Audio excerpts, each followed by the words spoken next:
This is Phil, and I'm here to tell you all about the Capes and Lunatics Patreon. Get early access to all of our interviews, including the monthly Chichester chats with writer and comic book legend DG Chichester, new episodes of classic Capes and Lunatics shows, including The Quantum Zone, This, That, or the Third, and many, many more specials, all completely uncensored. Access starts for $3 a month, full video when you pledge $5 a month. Check out the link in our show notes or go to patreon.com/CapesandLunatics. Hope to see you there. I'm here for Peter. Well, technically I'm here for Miles. Everyone, Spider-Man is here today. That's right, kids. Yes, including Lilith's favorite. Oh, Ben Riley, yes! All right, kids. Welcome back to another episode of The Ultimate Spider-Cast. I am Phil. Joining me, as always, the Spider-Gwen herself. It is. And jump in the multiverse himself. It is coming from that weird universe of New Jersey. It is. Charlie, the Professor Esser. I thought Lilith was the Scorpion Queen now. Okay. Nobody wants to see Scorpion. It's a rough spot. Scorpion is cannon fodder. Even Matt Garrigan doesn't want to be the Scorpion. Exactly. All right, kids. So yes, this is our Spider-Man Across the Spider-Verse review. Issue 1. Yes. So, remember how I said Sony really pulled a fast one on Marvel by letting them have the full, rights? They're not going to argue with him. Yeah, you guys can have him in the MCU. Yeah. Mm-hmm. And then the first movie, Into the Spider-Verse, comes out, and everybody's like, this is the best comic book adaptation ever. Mm-hmm. And then what do they do in the second one? They literally take all the Sony stuff, which they let Tom Holland meet the other two, and literally make this the most important Spider-Man franchise in the second Well, one. yeah. With all the connections. I was like, I knew Sony was up to something. Oh, you don't think that was Feige's plan all along? No, this has got Marvel pissed, or at least Disney overlord. Well, did I see? Yeah. Did they say they're working on a Miles Morales live action now? So is Sony going to be like, you want Miles, huh? There's a rumor that because they kind of incorporated the live action stuff, that the third one, which I mean, at this rate, might be the world's most perfect trilogy if they keep it up. They're going to have live action in it. That's the rumor. Oh. That'll be great. That was done clever. I'm happy for Sony, man. Yeah, they kind of had live action in this one. Yeah, Donald Glover sitting there, and yeah, the Prowler. I was like, oh snaps!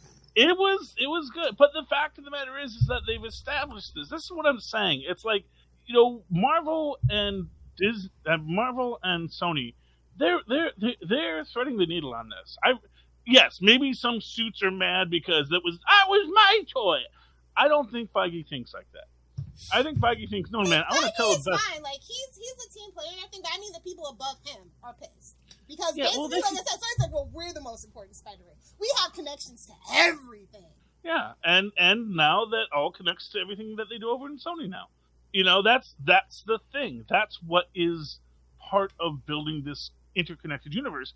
That's why, for what it's worth, I honestly believe Spider-Man, Beyond the Spider-Verse, will probably lead to our best friend Frank from Bayonne coming into the MCU for the Secret Wars. I mean, that's just how this stuff integrates, and I think they want to make it integrate because it helps everybody. Because Sony backdoored when they let freaking Tobey Maguire back in, and everybody's like, we want an adult Peter Parker. And now, with this one, he's married with MJ and has Mayday. They can literally spin that off, and that's their thing, and Disney won't get a chunk of that.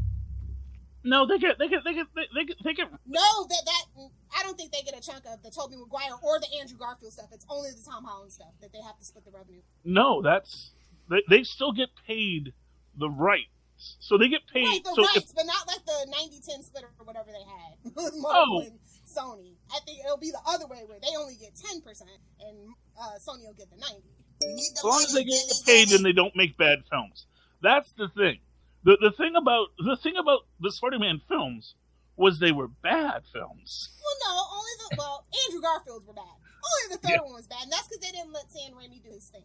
I know. I mean, but that's the thing. It's like Marvel. I think it's still better than some of the Marvel stuff that's you. Oh now, well, so. True. But the point is that Marvel, at least from the perspective of the storytellers, Marvel is okay with Sony making good Spider-Man product that makes them a little bit of money, but also helps them build larger stories. And of course, they get all the T-shirt sales, and that's the sweetest plum. You know? Do they? Disney, yes. I don't think they get the Sony Miles gets Morales nothing. stuff, because why would they be hanging the whole hat on Miles at this point? So maybe the Peter Parker stuff is what I'm saying. No, Disney owns all that stuff. Sony does not get merch rights. I mean, they can create merch rights directly from their creations, but they still have to give a use right to. Well, yeah, that's fine. It's like multi-layer. That can't be possible. That wouldn't be worth it because that's where all the money is. Yeah, well, but again, it's only their creations, but all their creations are already copyrighted by Marvel. So right now, if I go out and I buy a Spider-Punk shirt that is not specifically using a cell from the Spider-Punk scenes in Into the Spider-Verse, that is totally a Marvel cash grab. I mean, it's the T-shirt sales company who licensed it, so Marvel got paid even before I bought the T-shirt.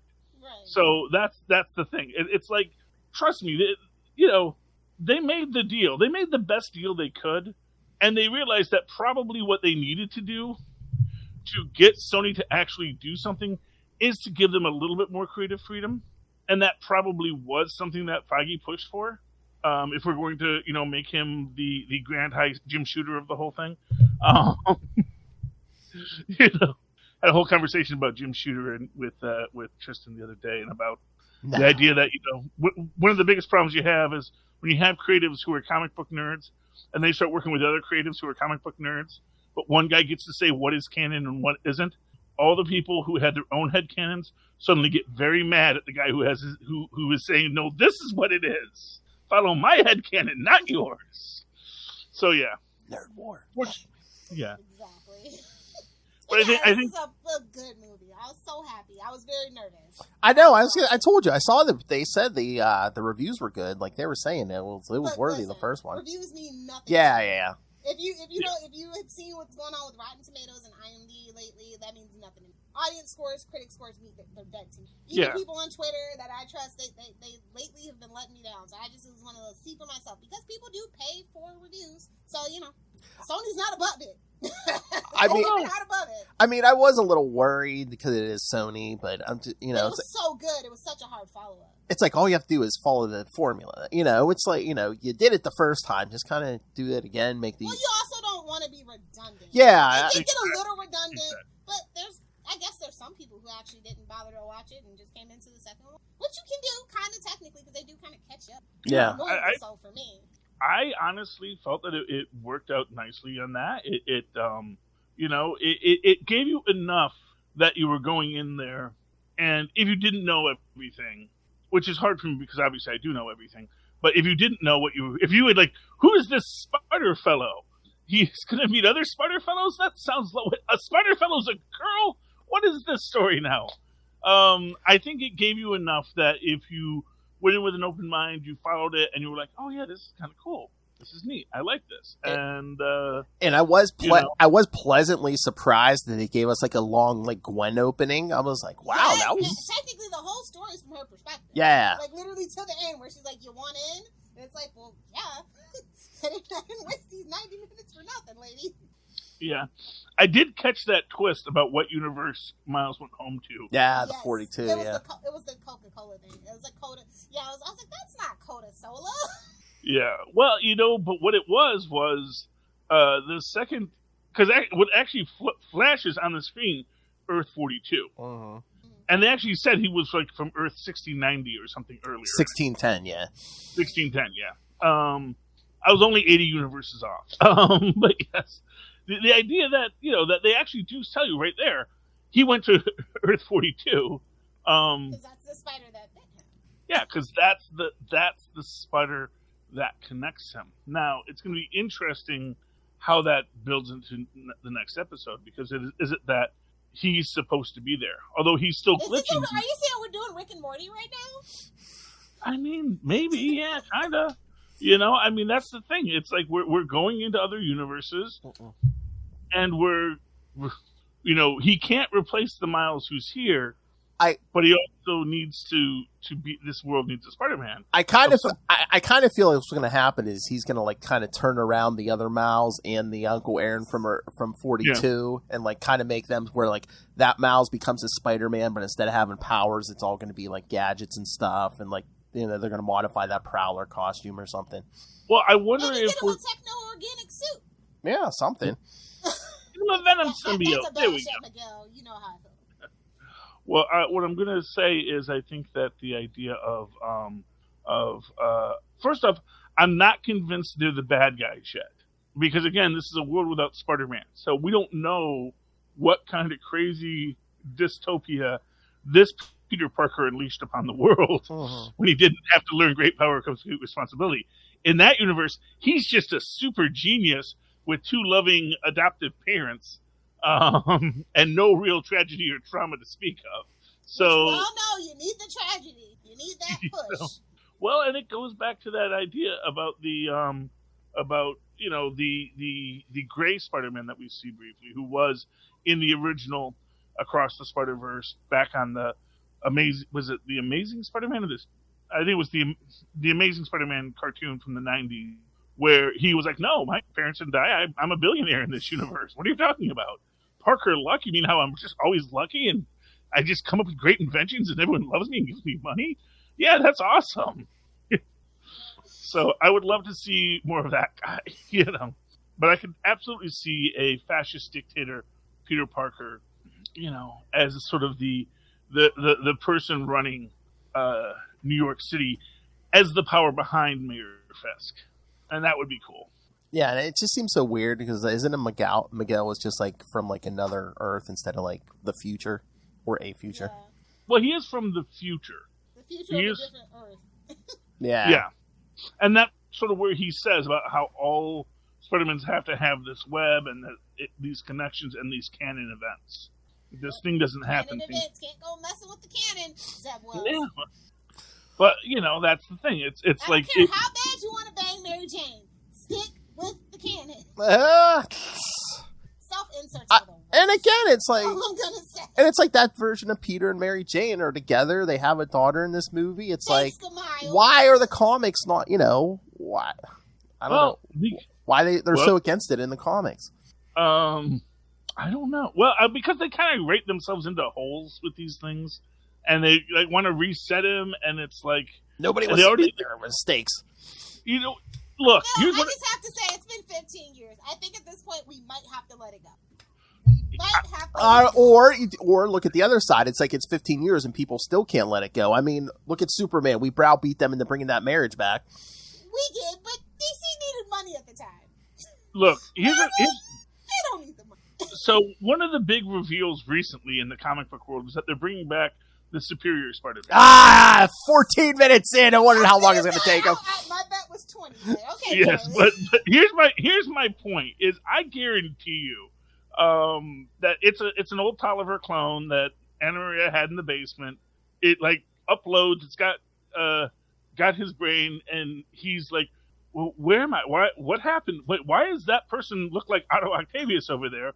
What's going on?" And she's like, "Oh, well, you know, you made a deal with Mephisto." It's like, what?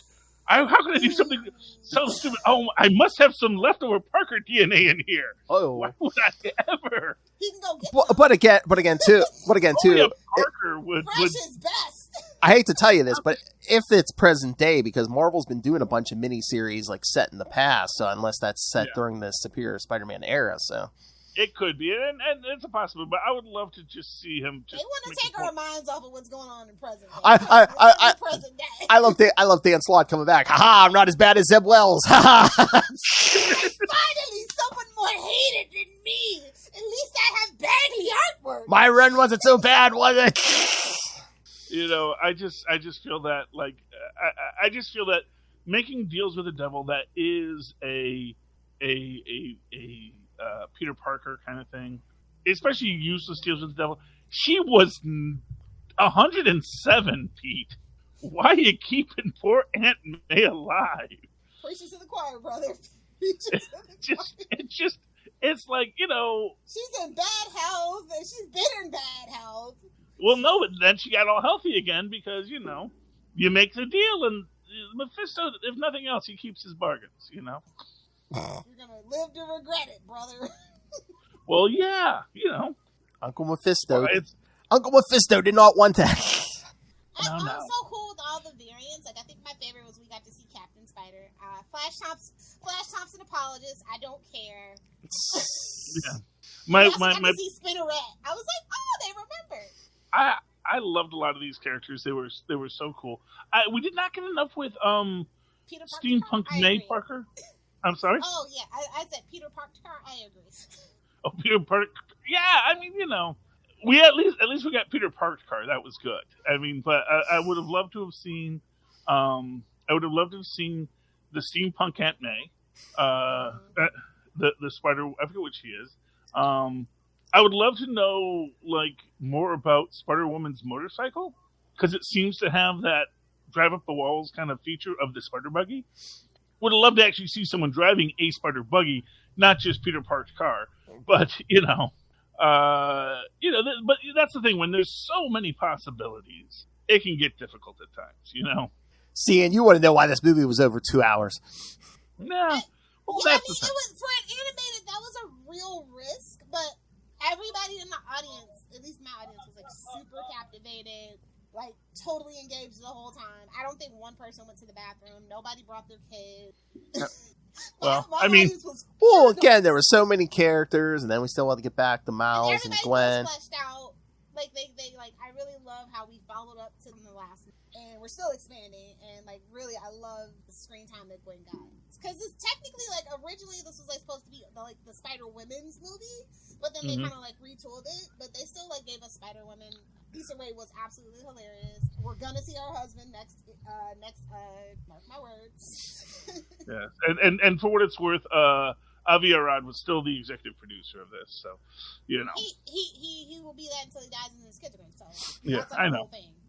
I know, but and like why it was supposed to be a Spider Woman's film, and then we got a bunch more. You know, yeah, he's no Ike Perlmutter, but you know he's also Avi Arad. But I mean, he's mellowed in his old age. I mean, we got a lot of. We've been totally staunchly opposed to. We don't need Spider-Gwen. Get Silk in here. Put her in lingerie. Oh my! Could have been worse. But yeah. I mean, again, we got two. But, you know, we got like two big fight scenes in the beginning. First, there was Gwen with the Vulture variant there, and then we got Miles and the spots. I like the spot. The spot was so cool. And even tied him into like tied him into the first movie. It's like, you're the guy you hit me with the bagel. The bagel. You know what I loved about the spot is they really set him up to, in many ways, be Sony's Molecule Man. Oh, because he's getting more powerful. Yeah. Well, no, but he's also he's a Nebuchadnezzar scientist who obviously has issues. Suddenly gains nigh omnipotence, but doesn't know quite what to do with it, and then just tries to become more powerful. And now he's going to be this guy. And like I said, this is where I think that Spider-Verse Beyond story is going to come into this. I do think we're going to get into that Void Beyond. And I do think that a guy like Spot will be a part of that. You know? Maybe we're going to see Spot and Molecule Man meet at some point. It'll be fun. And maybe we're going to see Spot actually like go get some therapy and work through his issues.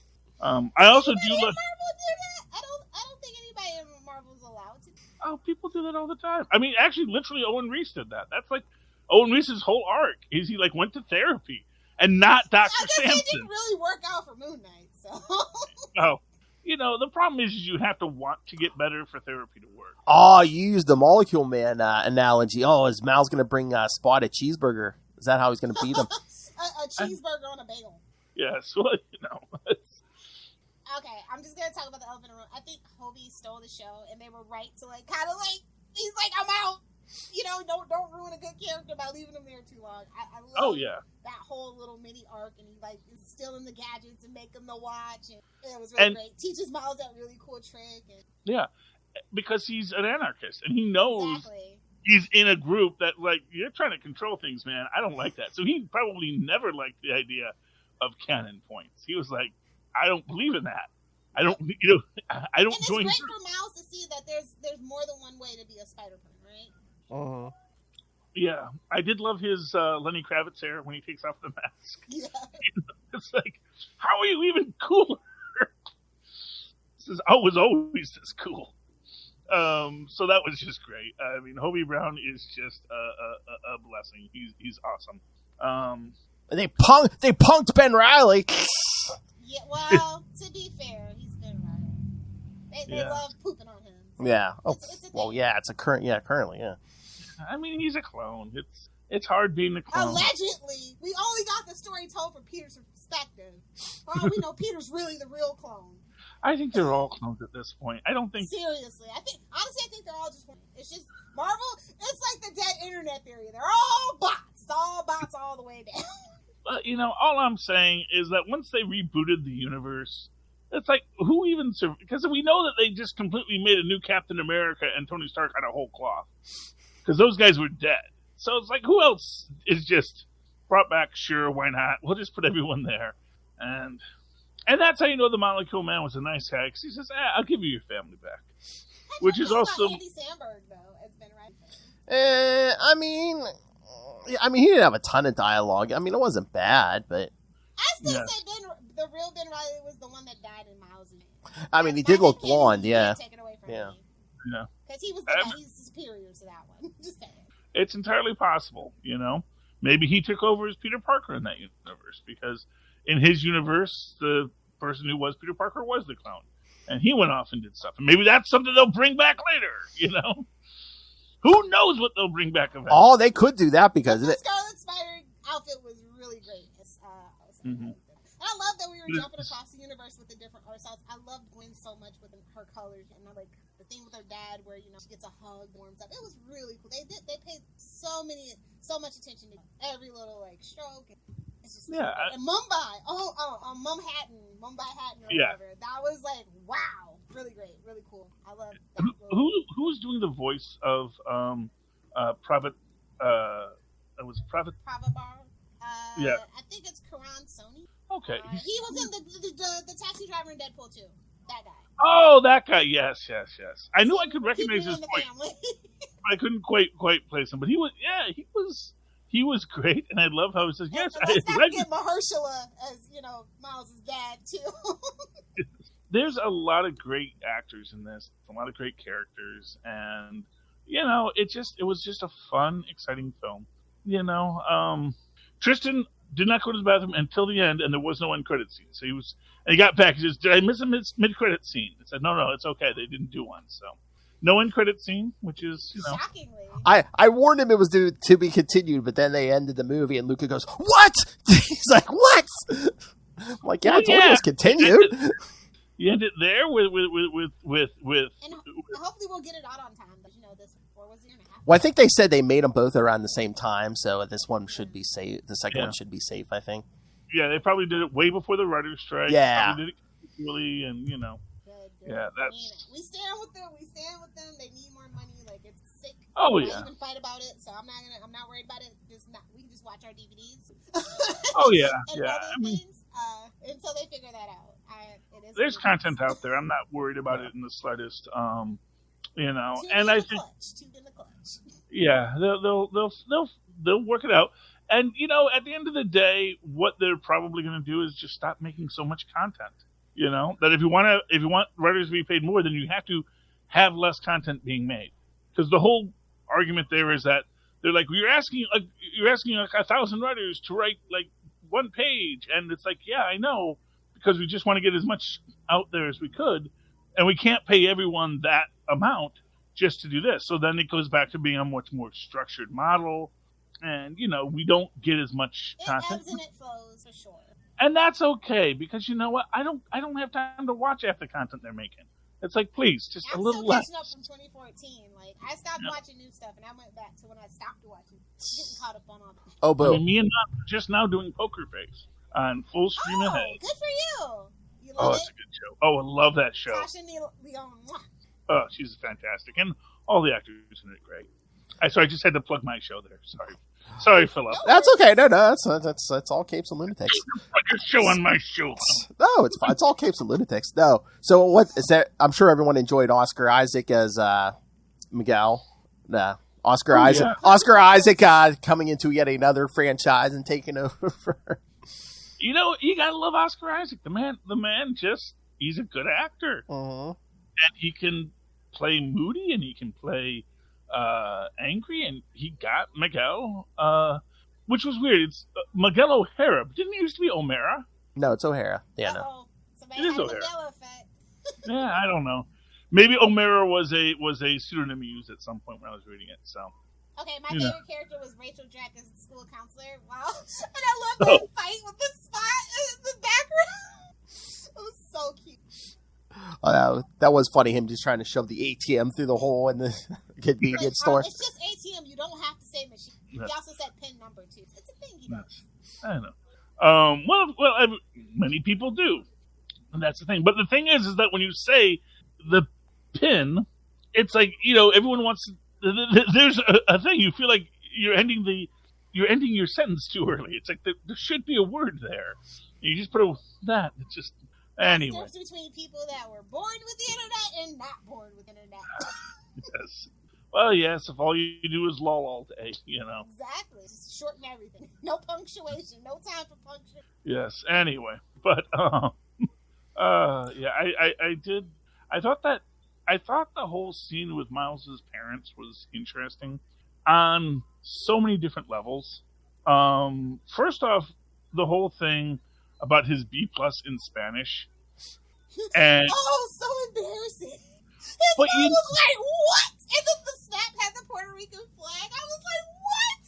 But within that you have that earlier statement about I'm not an immigrant. Puerto Rico is part of America. Yes. So there's multiple levels on that because and it also is the way Miguel treats him with his more formal Spanish. I kind of noticed that thing too. I was just like, what a dick. Well, that is how that there is a formal and an informal, like a lot of European languages, because they had royalty. So you had these rules about how you address people.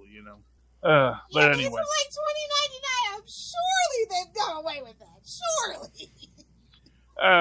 Well, he's like the leader of the spider people, so he had a whole chip on. Like, I have a whole thing about Miguel. I don't like he was okay in this, but I don't actually like the comic book character. Oh.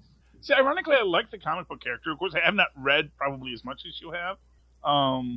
So I like him as a character concept. But yeah, this guy was absolutely a total... Oh, yeah. And he was meant to be. Like, yeah.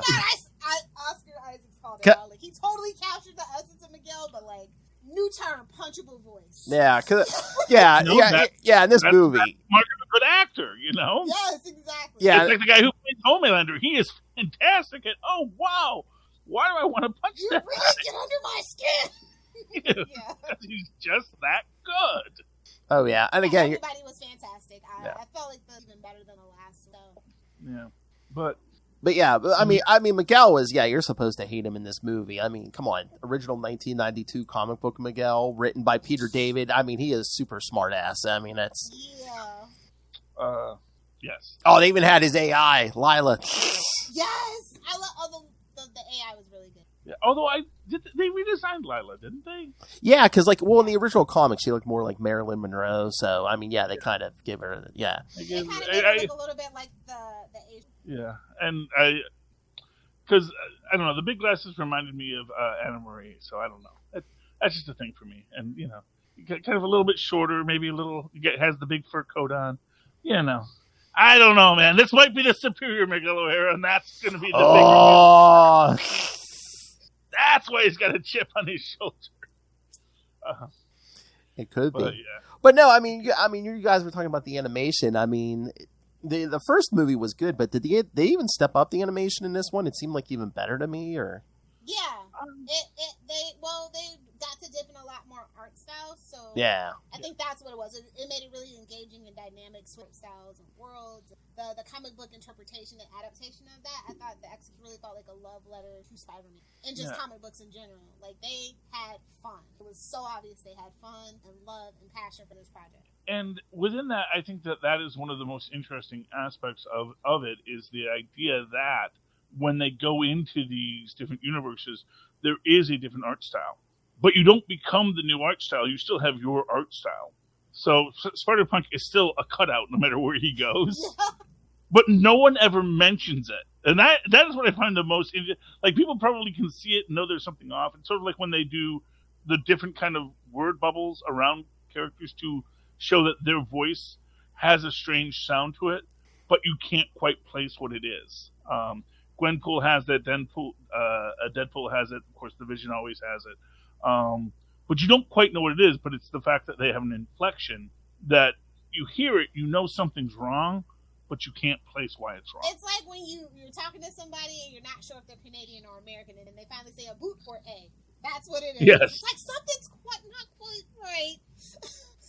Canadian. Or you sound British. Say something. Say Foster's. You're Australian. How can you not distinguish? It takes a second, honestly. Okay. I guess if you're, I don't. I'll take your word for it. I don't.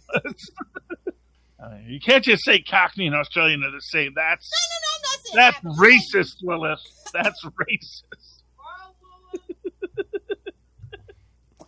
You got me there. It's all foreign to me. What the F? Thank y'all, Jimmy. You don't have your buttons out, Phil. What's the matter? hell. Out of the pouch. Boing. He usually has all his buttons at the ready, and he's like, no. I Getting will off say his one thing that kind of was like a little disappointing for soundtrack. Like, Sunflower, literally to this day I still sing. Like, nothing like really caught me. I guess, what was the song for this? Yeah, I was gonna say it's Annihilate or something like that. It's Annihilate, because it still had like Sway Lee, which did Sunflower, but that one was with Post Malone, like with Offset. Yeah, again, we listened to it. It's all right, but it's not as good as the first one. I think they should have done Danger, because that's the one with the spider man, but maybe that was too. Yeah. Well, I think that at a certain level, there's this moment where they maybe don't want the soundtrack to take too much of the story. They played Sunflower that first, where he was like in his a little dorm room and he was playing it, and then they played it at the end when Gwen comes in through the portal, and then they also open this movie. Well, that's when I know something. Like, this is a different song. Okay. Can I ask, why is Genki both swole and mean to Peter? He's had enough of his stuff. He's not his guy in the chair. Okay, he's not Ned Leeds in Spider-Man: Homecoming. Okay, he doesn't want to be that guy, but he wants to use his gym shoes. They're the same size. I get it. I know. I mean, I'm following the idea.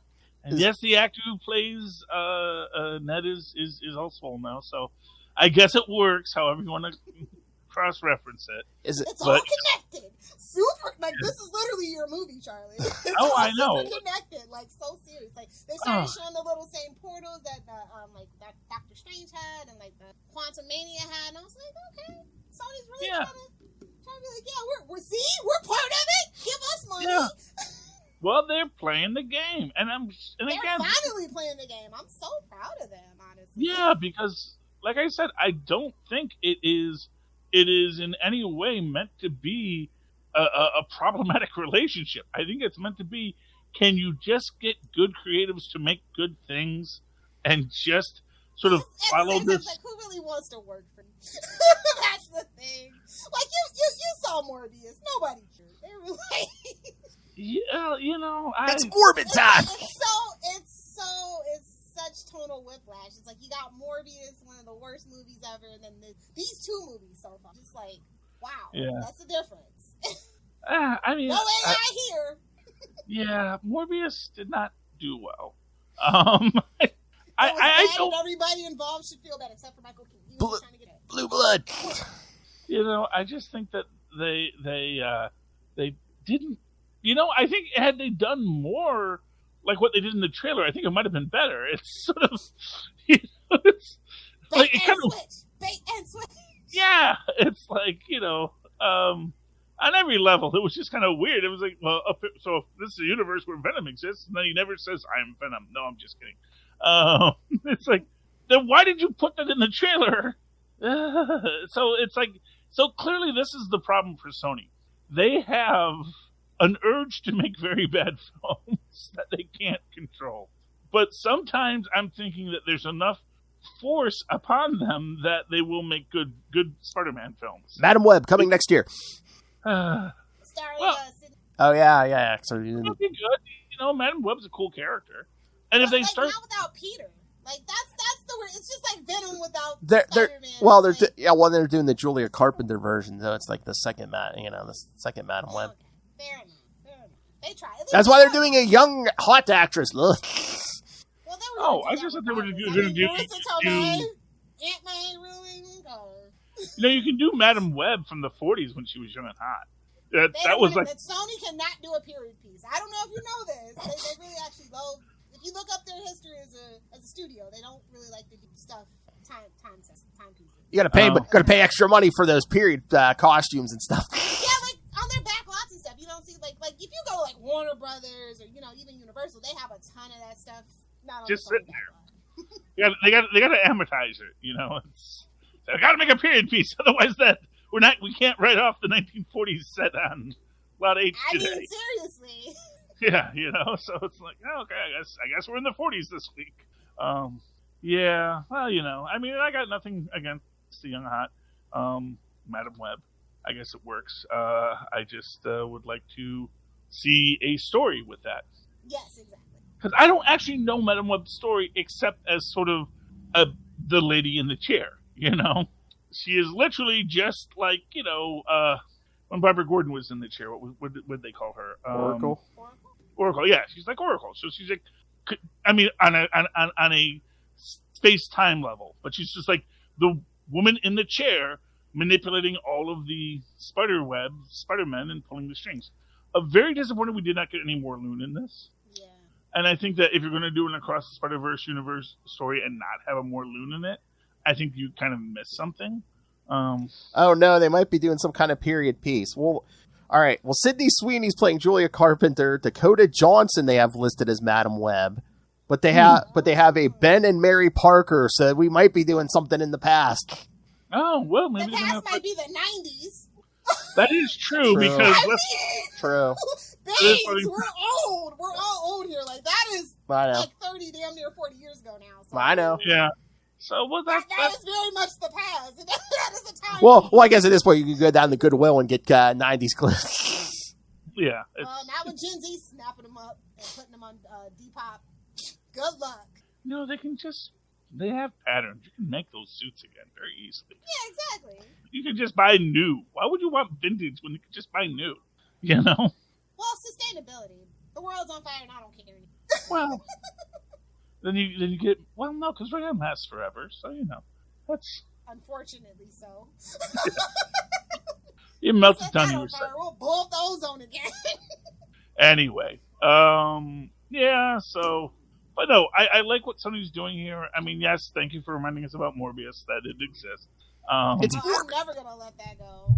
Yeah. It's like a Snickers ad. It's that and you should feel that, Sony. Yeah, I mean... And Michael Keaton can't lift you up. He's busy holding that. He's going to be busy holding that Flash movie up.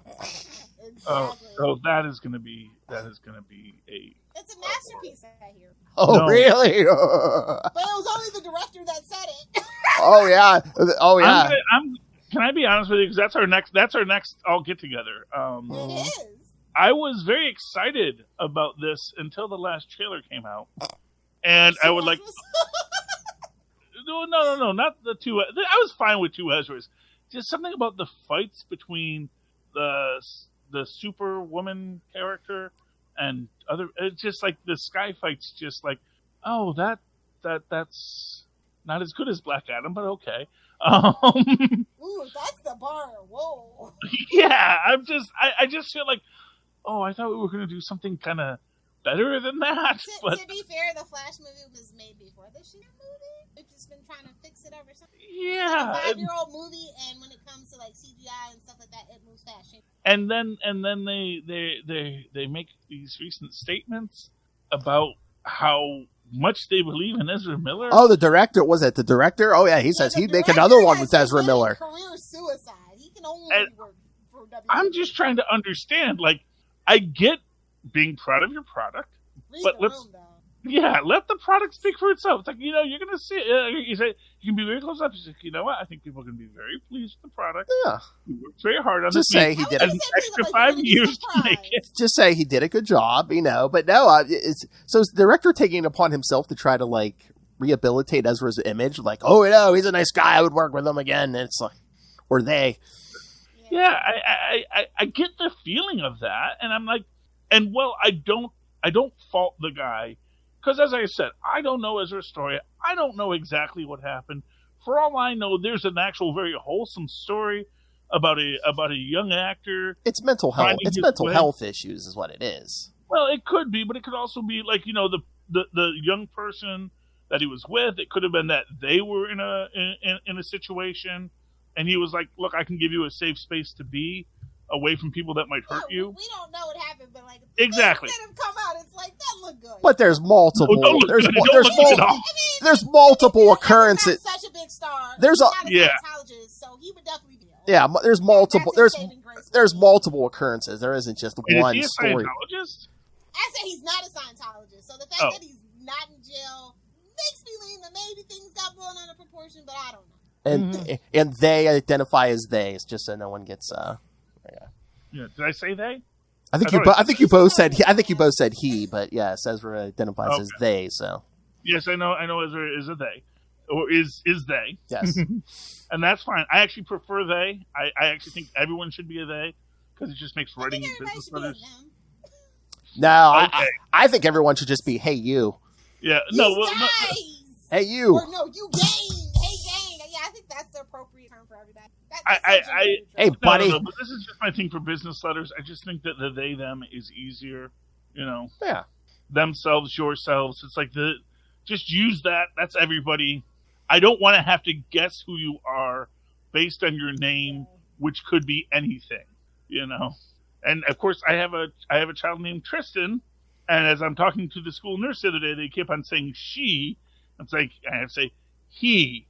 Tristan is a name that is technically a boy's name, Yeah, that's like old school guy's name. Well, he is very pretty. He is very pretty. So he gets that from his mother. So clearly, but it's just those extra genes are strong, Charlie. Yes, well, it would be hubris to say that I'm pretty. So I feel that every day. What do you say? I don't.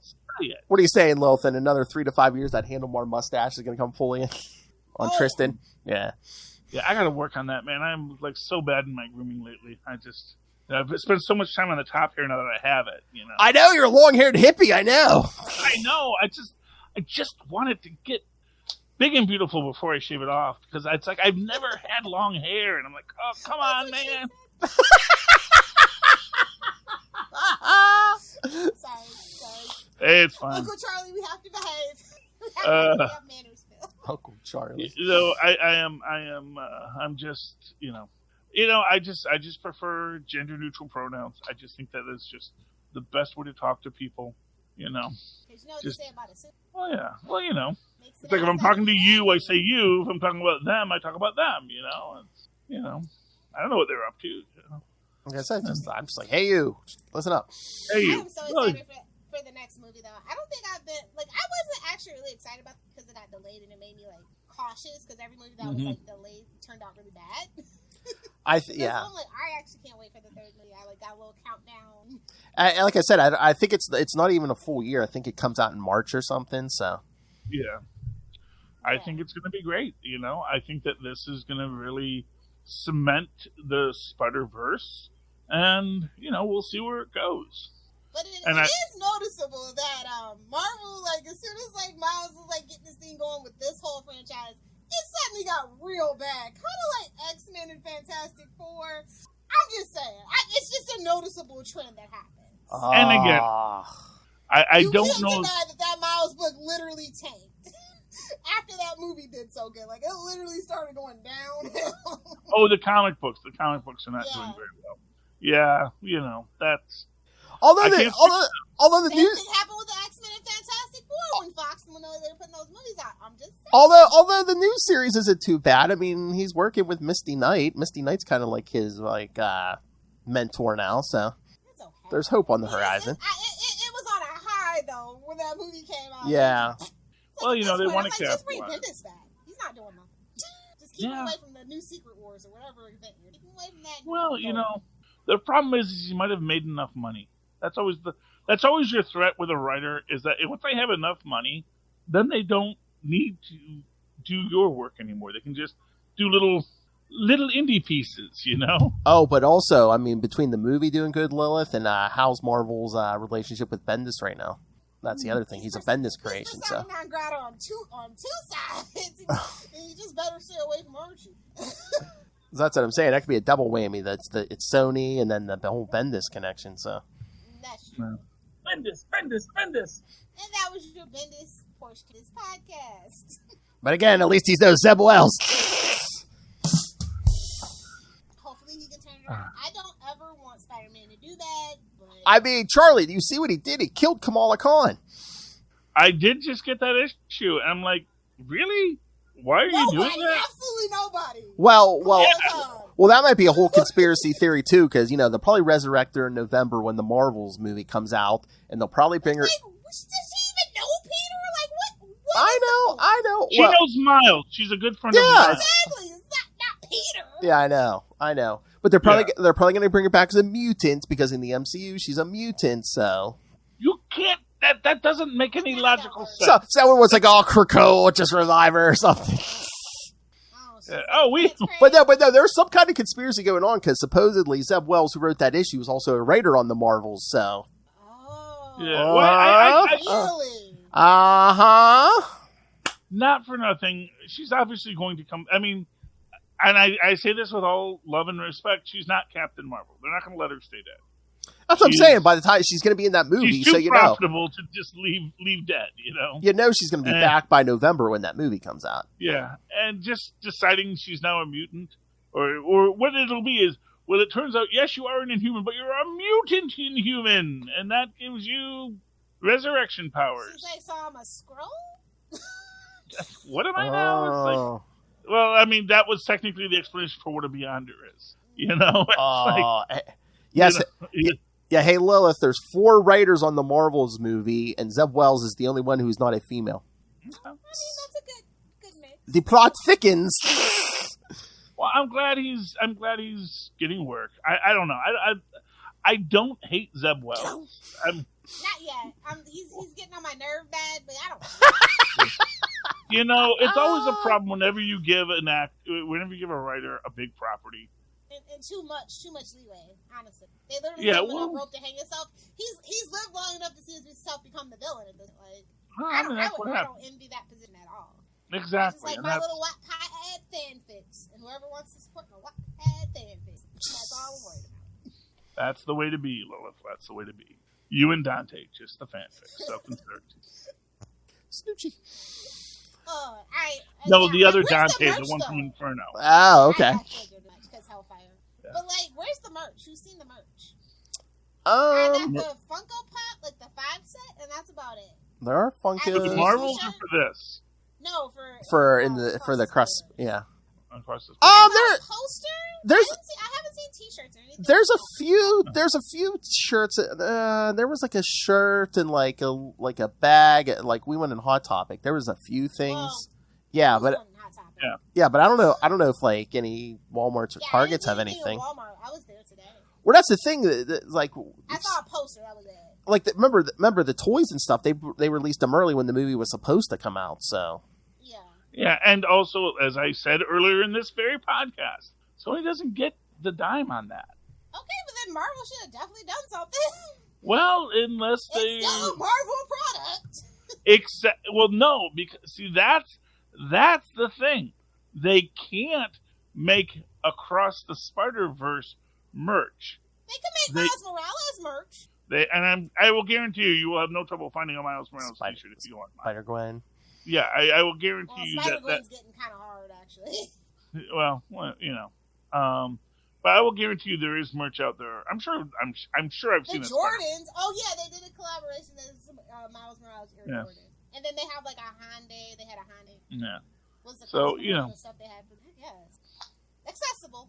You know, ad people are weird. I don't know what to tell you. I saw one yesterday or the other day. It was Burger King Whopper. Oh, yeah. Ghost Whopper. They're doing the red one. Like the bun is red or something. Yeah. Yeah, they did the Ghost Burger for the last time, too. They might have. It's just a different color. Like, yes, I heard it. I heard it tastes exactly the same. It's just it's a different color bun. Yeah. So there's a few. Like, I'm glad it's not like Batman Forever. You know, like Batman and Robin, that kind of thing. It's just like air. Yeah. To the point where you don't even want to see the movie. Like, I'm glad it's not like that. But like, well, again, even a T-shirt or Walmart. Is it just that we have so many superhero movies now? Because it's like, you know, Batman Forever. That was the superhero movie for the year. Yeah. You know what? Yeah. It's good, but still, it's weird. Maybe. I mean, late stage capitalism.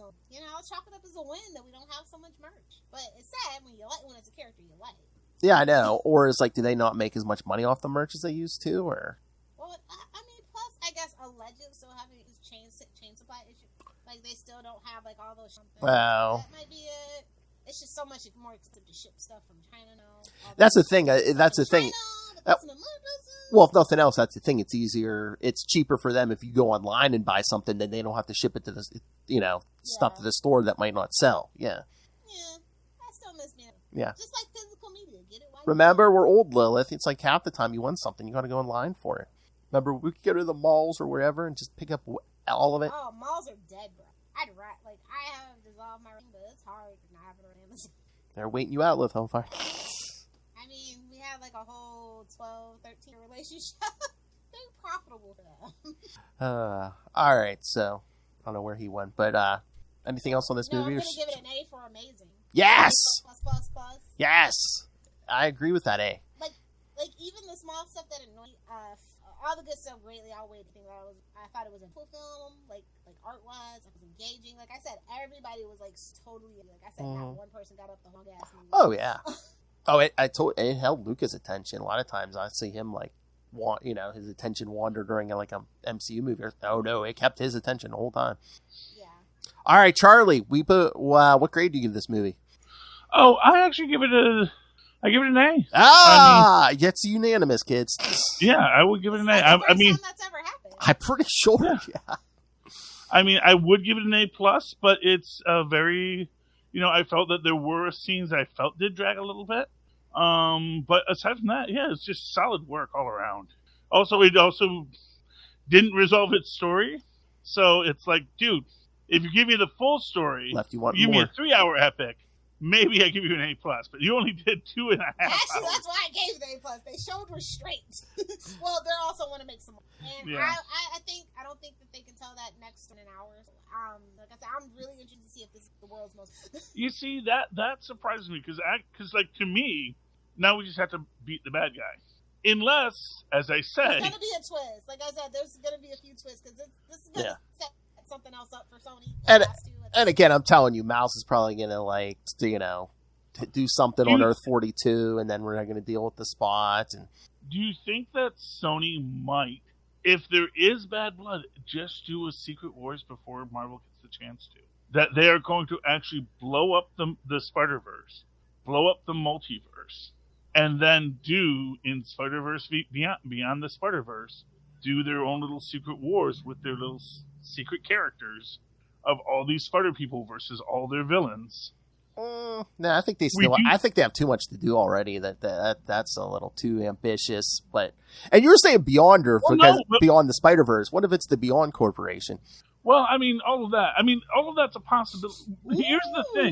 Here's the thing. Well, the Beyond Corporation is the Beyonders, which is the Beyonder, and I will die on my headcanon that because Beyonders exist outside of space and time, the first Beyonder is Frank from Bayonne.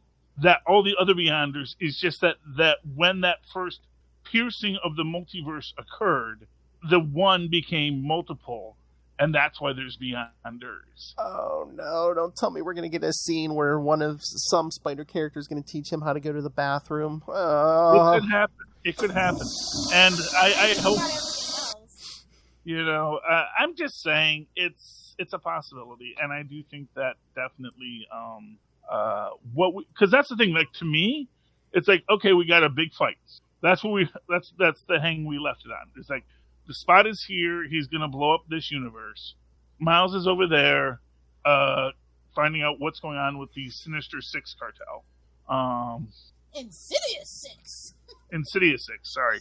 I'm just joking. It's an Amazing Spider-Man cartoon. Yes, but, whatever it is, it's going to be what it's going to be. I just feel like that is very...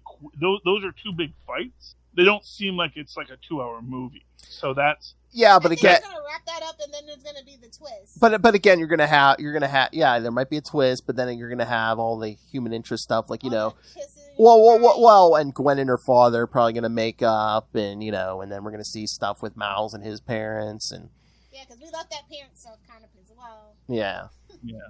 I'd like to have a Aaron back though. That's nice. Yeah, but do you think it might be as because that's the thing, like that is the thing. To me about this, especially if we start talking about a live-action Miles Morales film, is that the idea that maybe at the end of that, yes, Miles Morales shows some basic human compassion to the Spot, and when the universes get recreated, he merges them. Franklin Richards it? Franklin Richards is it. You can have your uncle back. You've been a good little lamb.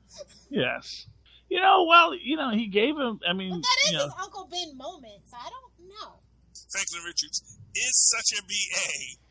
What I will say is he's already had his Uncle Ben moment, so he doesn't need one. It's one of these things, like, because you already know with great power comes great responsibility, if suddenly your uncle could come back and it not be some creepy clone stuff. It's going to be creepy clone stuff, though.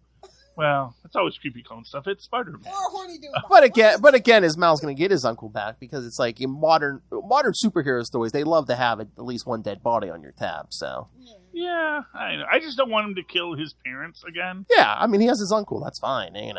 Yeah, I know. I wonder if we'll get a story where whatever happens and the Miles Morales from this universe comes to attack Miles in his universe. It's like what becomes that? Does it become this anger and rivalry that you got all the luck and I got all the dreck? Is it going to be it will be. You want it to be like Danny DeVito and Arnold Schwarzenegger, where it's like, no, you are just like me and we are good together, and it's just we're very happy, and that would be great. But, at the same time, there's a lot of, it's like Data and Lore. You got all the love. You got all the affection. I got nothing. And then Data busts him up and just says, nope, here's all that love. Here's all those memories you wanted. Don't call him Data. Yes, exactly. So, but that's the thing is you can have that rivalry that's based solely on the perceived short shrift you got. And so that would be an interesting thing. So yeah, there's stories to tell. I just think they're much smaller stories than this one. So I don't know how you do that expansive thing. Because even I think they didn't want to do a 3-hour animated movie period, though. I think that was just probably an editorial mandate at that point. Oh, yeah, because, a lot of kids are going to be watching this, yeah. Well, yeah. But then it's like, so... what are you going to do with this extra 40 minutes? Well, yeah. Yeah. It's like, why did Harry Potter's last movie or Twilight's last movie? Well, yeah, they can milk 2 movies and make more money in 2, and I think a lot of audiences in general are just like a 3-hour movies too. Yeah, agreed. It's overstated, unless it's a Christopher Nolan movie. Shout out to Open to see it in black and white IMAX. Oh yeah, man, that's got Tom Cruise mad. That's why I want to see it. Why is Oppenheimer getting all that IMAX? He wanted all those screens for Mission Impossible. Is there a Mission Impossible coming out? Yeah, I think it's like always a Mission Impossible. In July, yeah. Like clockwork, baby. Dead Reckoning Part 1. I can't keep track of all these. No, seriously, they got so good after 5. They took a dip, 2 and 3 aren't good, and then they came back with 4, and especially since Tom Cruise took over. And, well, yeah, I think that's his franchise. It got super good. He's just holding on to a plane. He's doing all this himself because no other studio would well, it's part. It's another part 1, but Charlie, I believe Haley Atwell's in it. Yeah. Oh, that's good. Uh-huh. Good for her. You know, I'm not married to a lot of actors, so one woman guy still. I thought you knew that about me. I know, but I know you enjoyed her previous work, so yeah. I do like Haley Atwell, so yes, that's fantastic, and I'm glad she's getting work. I want her back as Captain Carter and Peggy Carter in the MCU, but we will see how that happens. Yes. I am not good for Sony. I'm happy. Yeah. And there you go. And that's all you want. You just want. I want every company to make lots of money, employ lots of people, pay them all wonderful wages. I want just a flush of cash for everybody, so that because it's bad when one studio owns the market and is only the one putting out profitable movies. That's all I'm going to say about it, and leave it alone. Well, exactly. And as we know, that's almost never the case. So it's Little Mermaid's coming out, or is it already out? I don't know. It's already out. It's already. Oh, it's doing well. I heard. So good for them. It's made more. Yeah, well, that's all that matters. Little girls are seeing that and feeling their first princess. So that's all you can ask in life. Hate to tell you this, Snow White's not that good of a film. Of course it's not. I mean, it's beautiful. It's beautiful, but it's beautiful, but the story. The Disney princess stories up until Tangled are very good. We're just gonna exactly, so little girls get to see a mermaid. It makes them happy. Who am I to be mad at them? You'd have to be like a really awful human being to be mad at a children. To the internet, pal. People upset. Well, I love people talking about fictional, babe, she's a mermaid. Yeah. Doesn't matter. Actually, the crab was Caribbean from, he had a Jamaican accent, so. Well, yeah. Exactly. Well, there's a whole other controversy about why aren't there more slaves in it? Because it's supposed to be taking place at this time. It's it's just sometimes you can't win for losing with the internet, so it's just, Faux outrage is my favorite. Well, when you want to draw attention to something, the easiest way to get attention brought to you is by having faux outrage. All right. Let's cut it off. Yes. All right. So, yes, kids, next movie review will be back on Capes and Lunatics. It'll be the Flash movie. So, God help you all. I don't want to taint any other podcast. All right. So, yeah. So, send us all your thoughts on the Across the Spider-Verse and heck, all your Spider-Man thoughts. Email us, CapesandLunatics@gmail.com, or call the voicemail 614-382-2737. That's 614-38-CAPES. And remember, you can find everything on the Capes and Lunatics website. Episodes, social media, merchandise, the Patreon. Find it all at tubespace.io/Capes and Lunatics Podcast Network. That's tubespace.io/Capes and Lunatics Podcast Network. And if you want to find Lilith Hellfire on the internet... Whoa, he's gone. Oh, no. I was looking forward to the Charlie drop. That's why I got on screen. Oh, no. We might have to do it ourselves. Lilith Hellfire, where can people find you on the internet? Nowhere. Yeah, nowhere. But if you're an old lady like me or an old person like me, find me on Facebook. Hellfire. Friend me. Send a friend request. Either do the 6 or do the 9. That's right. Oh, you don't want to know the things I've done. Bigger, harder, stronger. And if you're upset with anything that I've said, you can tag Phil at Nightwing. Hey, email Capes and Lunatics. I'll forward it. She'll be like, I don't care. She'll be like, I'll be like, oh, look what they said about you on this email. She'll be like, you know what? Our whole family can suck it. Or your mother's a whore. Or that one. Is he there? I don't know. Sorry about that. My computer randomly shut off, so now I'm on my phone. That's what happens when you don't plug it in. All right, Charlie Esser, do your plugs. You can always write to me in the old-fashioned email way, the way our mothers and fathers once did, at superconnectivityblog@gmail.com. That's superconnectivityblog, all one word, at gmail.com. Of course, follow me on the Twitter as I live tweet things when I feel like it, at Charlie Esser. That's CharlieEsser. Look for the 2 E's in the middle. For quality. Bing. Thank you, Maz. Thank you, Mozzie. All right. Thanks for joining us, everyone. Back to your regularly scheduled Stepfinder cast next week. Comics. The Zeb Wells hate march is on. But until then, swing on back.